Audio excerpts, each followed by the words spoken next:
পোষা প্রাণীকে জড়িয়ে ধরা মানে শুধু ভালোবাসা নয়, এটি অদ্ভুত এক বন্ধুত্ব। তাদের এই বন্ধুত্ব ৩০ বছরেরও বেশি সময়ের। এক সময় যখন অন্য শিশুদের খেলনা ছিল টেডি বিয়ার, তখন ক্রিস্টিয়ানের সঙ্গী ছিল এই বিশাল কুমির। এই ভয়ঙ্কর প্রাণীটির নাম তিনি রেখেছেন ফ্রাউ মেয়ার, অর্থাৎ মিসেস মেয়ার। দৈর্ঘ্যে প্রায় ৮ ফুটেরও বেশি। এখন তার জীবনেরই অংশ এই কুমির। ফ্রাউ মেয়ার থাকে কাউলিস পরিবারের বাড়ির এক উষ্ণ কন্টেনারে, যেখানে রয়েছে ফ্লোর হিটিং আর থার্মাল লাইটিং। রোদ পোহানো আর পানিতে ভেসে থেকেই সে বেশিরভাগ সময় কাটায়। অবশ্য প্রয়োজন পড়লে সে ভয়ঙ্কর গতিতে দৌড়ায়ও বটে। ক্রিস্টিয়ানের বাবা ক্লাউস কলিস একজন সাবেক সার্কাস পারফর্মার।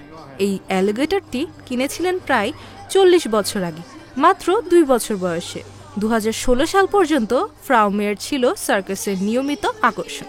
এখন অবশ্য শুধু মাঝে মাঝে কিছু দর্শনার্থীদের দেখা করার সুযোগ দেওয়া হয়, তাও একেবারে বিনামূল্যে। ফ্রাউ মেয়ারের খাবার চাহিদাও খুব কম, সপ্তাহে একবার মুরগির পা, গরুর মাংস, মাছ কিংবা কখনো কখনো ১-২টি ইঁদুর। Tahiya পারসা, independent digital.